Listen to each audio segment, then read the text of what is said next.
Hello students, आज मैं JEE mains का एक क्वेश्चन डिस्कस करूंगा और जिस टॉपिक से ये क्वेश्चन लिया गया है वो है moment of inertia and radius of gyration. Chapter का नाम होगा system of particle rotational motion.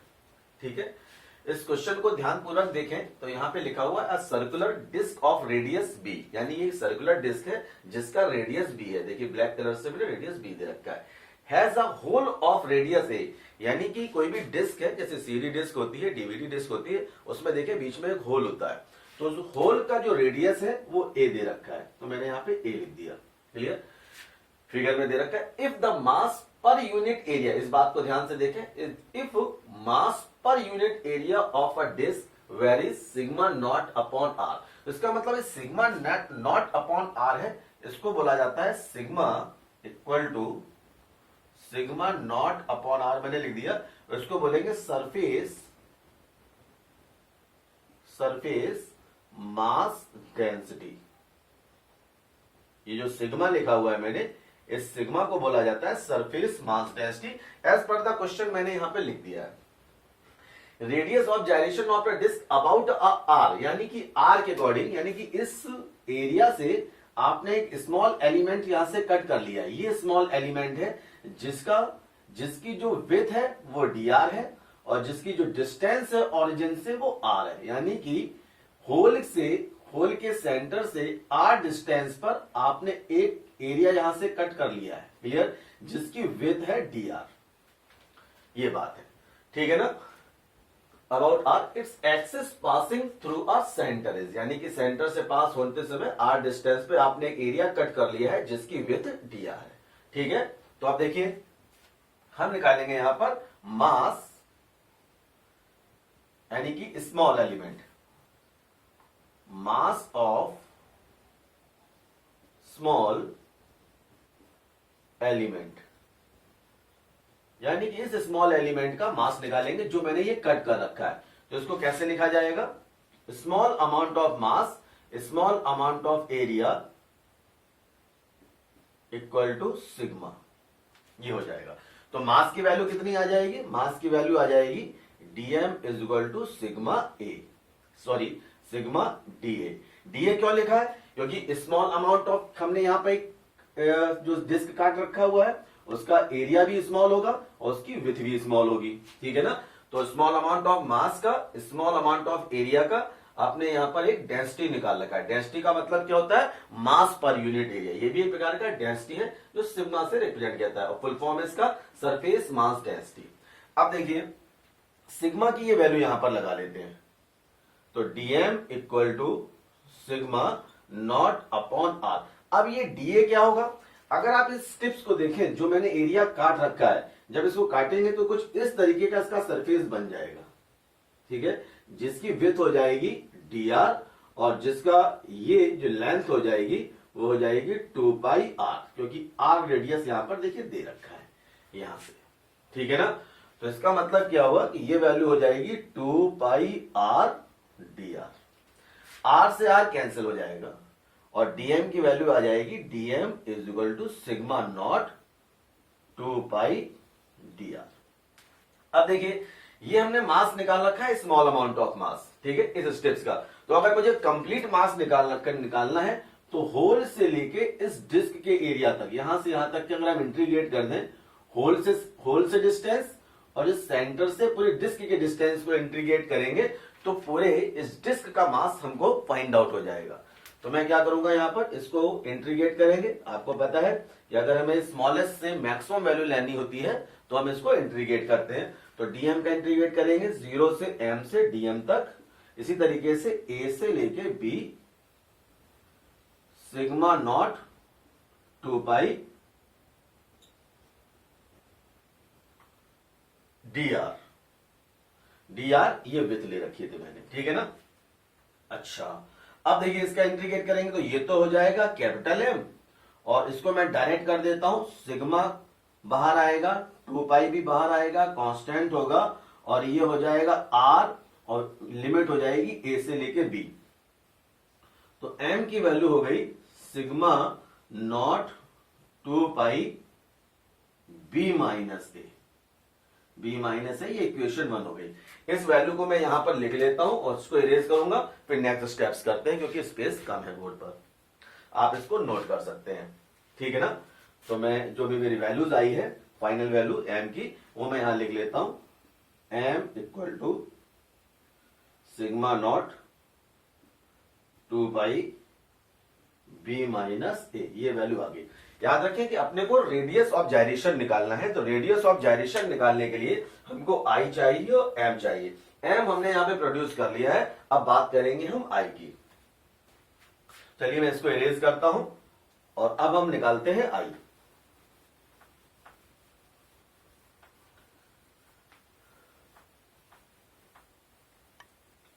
तो देखिए डिस्क का एक्सिस के अलोंग जो मोमेंट ऑफ इनर्शिया होगा वो होगा एम आर स्क्वायर। अब चूंकि हम यहां पर बहुत ही स्मॉल एरिया का मास निकाला हुआ था, इसी तरीके से स्मॉल एरिया का हम यहां पे मोमेंट ऑफ इनर्शिया निकालेंगे और फिर उसको हम ए से लेके बी तक इंट्रीगेट करके पूरे डिस्क का मोमेंट ऑफ इनर्शिया फाइंड कर सकते हैं। तो फिलहाल हम स्टार्ट करते हैं, small amount of moment of inertia equal to sigma A से बी एम आर स्क्वायर, ये मोमेंट ऑफ इनर्शिया का फॉर्मूला होता है। तो अब हम m की वैल्यू हमें क्या निकालनी है, m की वैल्यू हम क्या निकालेंगे, देखिए m की वैल्यू हम निकालेंगे,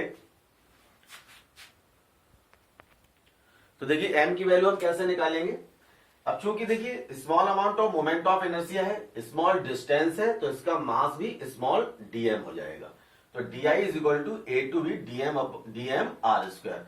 अब देखिए dm की वैल्यू मैंने स्टार्टिंग में निकाली थी, जो मैंने अभी इरेज कर दी है। मैं दोबारा से बता देता हूं कि dm की वैल्यू को मैंने कैसे फाइंड आउट किया था। मैंने लिखा था sigma is equal to dm upon da starting में, ठीक है। और dm की वैल्यू आ गई थी dm equal to sigma da, और सिग्मा की वैल्यू आपने रखी हुई थी यहां पर सिग्मा की वैल्यू रखी हुई थी सिग्मा नॉट अपॉन आर, और डी की वैल्यू लिखी थी मैंने 2 पाई आर और डी आर से आर कैंसिल किया था और वैल्यू आ गई थी सिग्मा 2 पाई डी आर, ये वैल्यू आ गई थी हमारी sigma 2 pi r. This is the small amount of mass. याद रखिएगा ये कंप्लीट मास है जो हम यहां पे यूज करेंगे, ये डीएम का मास हमें यहां पे पुट ऑन करना है। तो अब हम यहां पे लिखेंगे डी आई, या मैं इसको इंटीग्रेट कर देता हूं, ठीक है, और यहां से लिखेंगे ए से बी का इंटीग्रेशन और बी की वैल्यू दिस वन, यानी कि sigma naught 2 pi d are और आर स्क्वायर, ठीक है। थोड़ा सा इसको अरेंज करते हैं, कांस्टेंट वैल्यू बाहर निकालेंगे, इंटीग्रेट करते हैं प्रॉपरली, केयरफुल होके। 2 पाई बाहर आ जाएगा और ए से लेके बी तक ये हो जाएगा आर स्क्वायर डी आर। तो सिग्मा नॉट 2 पाई, इसका इंटीग्रेशन हो जाएगा 1/3, ये हो जाएगा आर क्यूब और ये हो जाएगा ए से बी, ठीक है। तो मैं इसका आगे फर्दर इसको सॉल्व करता हूं, सिग्मा नॉट 2 पाई बाई 3 हो जाएगा और ये हो जाएगा बी क्यूब माइनस ए क्यूब। आप देखें इस तरीके से ये स्टेटमेंट बन जाएगा। तो ये जो आपका वैल्यू आया हुआ है दिस इज द आई। अब देखिए रेडियस ऑफ जाइरेशन निकालना है, तो रेडियस ऑफ जाइरेशन के लिए मोमेंट ऑफ इनर्शिया भी आ गया है और मास हमने पहले ही प्रोड्यूस कर लिया था। तो आप देखिए वैल्यू पुट करते हैं, रेडियस ऑफ जाइरेशन निकालते हैं।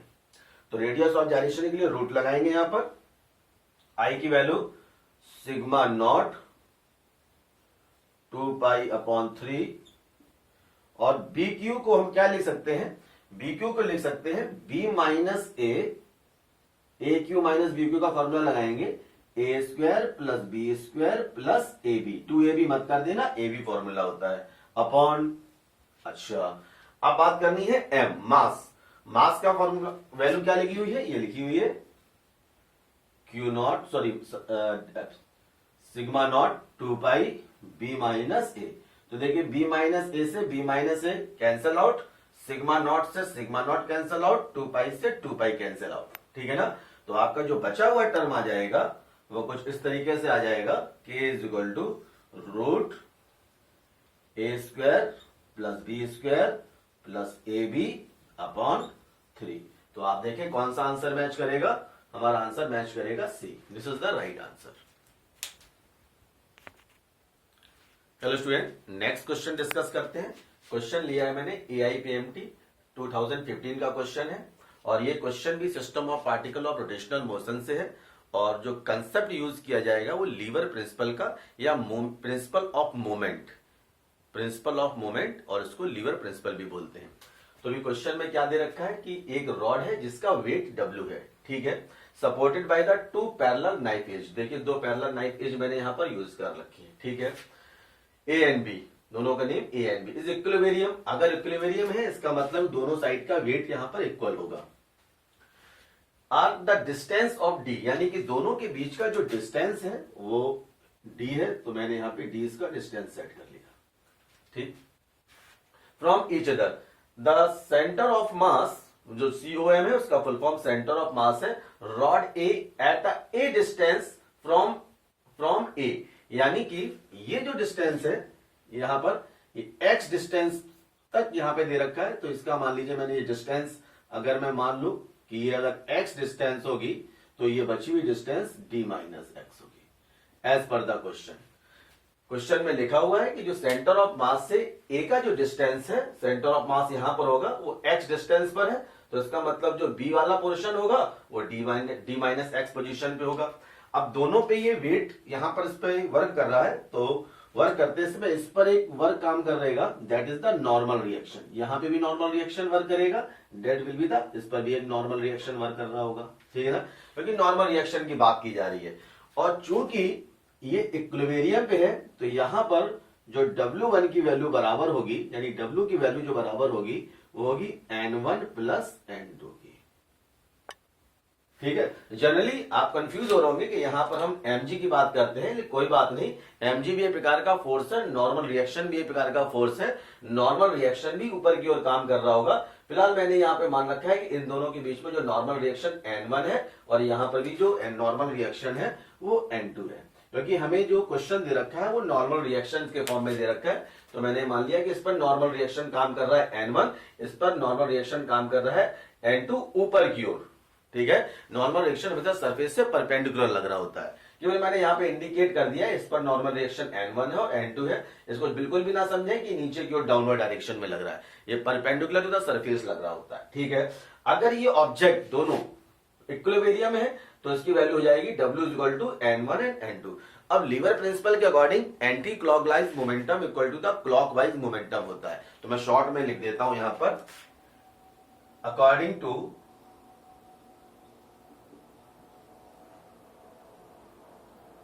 लॉ ऑफ या according to principle of momentum लिखता हूं, according to principle of moment क्या होता है, एंटी क्लॉकवाइज मोमेंट या मोमेंटम इक्वल टू क्लॉकवाइज, मैं यहां क्लॉकवाइज लिख देता हूं ताकि आपको समझ में आ जाए, क्लॉकवाइज ये मोमेंटम होता है, शॉर्ट में लिख दिया मैंने मोमेंटम, ठीक है ना। तो एंटी क्लॉकवाइज पोर्शन ये होगा, क्लॉकवाइज पोर्शन ये वाला होगा। तो एंटी क्लॉकवाइज पोर्शन का मतलब क्या है कि ये फोर्स काम कर रहा है, ठीक है, ये डिस्प्लेसमेंट है। इसका मतलब क्या हुआ कि N1x इक्वल टू ये हो जाएगा आपका N2 d माइनस एक्स। आप देखें ये डिस्टेंस ही है, ये फोर्स है, ये प्रिंसिपल ऑफ मोमेंटम है। अब देखिए यहां से हम N2 की वैल्यू प्रोड्यूस कर लेते हैं, तो N2 की वैल्यू निकालेंगे आप तो ये हो जाएगा W माइनस N1। तो मैंने यहां पे लिखा N1x is equal to W minus N1। आप देखें यहां पर W माइनस N1 और ये हो जाएगा D माइनस एक्स। N1 को जब लेके आएंगे तो W माइनस N1 हो जाएगा। अब इसको सॉल्व कर लेते हैं एक बार। N1x इक्वल टू मल्टीप्लाई करेंगे तो ये आ जाएगा WD माइनस N1D, फिर माइनस x से मल्टीप्लाई होगा तो ये आ जाएगा माइनस WX और ये हो जाएगा प्लस N1x। मल्टीप्लाई प्रॉपरली करके देखें तो ये बात समझ में आ जाएगी और आप देखेंगे कि N1x से N1x बोथ साइड्स कैंसिल हो जाएंगे, ठीक है। तो बचे हुए टर्म्स में लिख देता हूं यहां पर और मैं क्या करता हूं कि ये वाला जो टर्म है माइनस डब्ल्यू एक्स वाला उसको यहां पे ले आता हूं, तो आप लिखेंगे W X equal to W D minus N one D. ठीक है ना। तो अब देखिए N1 यानी कि नॉर्मल रिएक्शन ऑफ ए निकालना है, तो नॉर्मल रिएक्शन ऑफ ए क्या है, N1 है। तो N1 की वैल्यू कैसे निकालेंगे, तो यहां पे देखिए मैं इस टर्म को ऐसे लिखता हूं डब्ल्यू x plus N1 d equal to W d. ठीक है ना। तो N1 डी की वैल्यू मुझे निकालनी, N1 D is equal to W D minus W X. तो फिर से इसको शॉर्ट कर लेते हैं, N1 is equal to W common निकाल लीजिएगा, डी माइनस एक्स अपॉन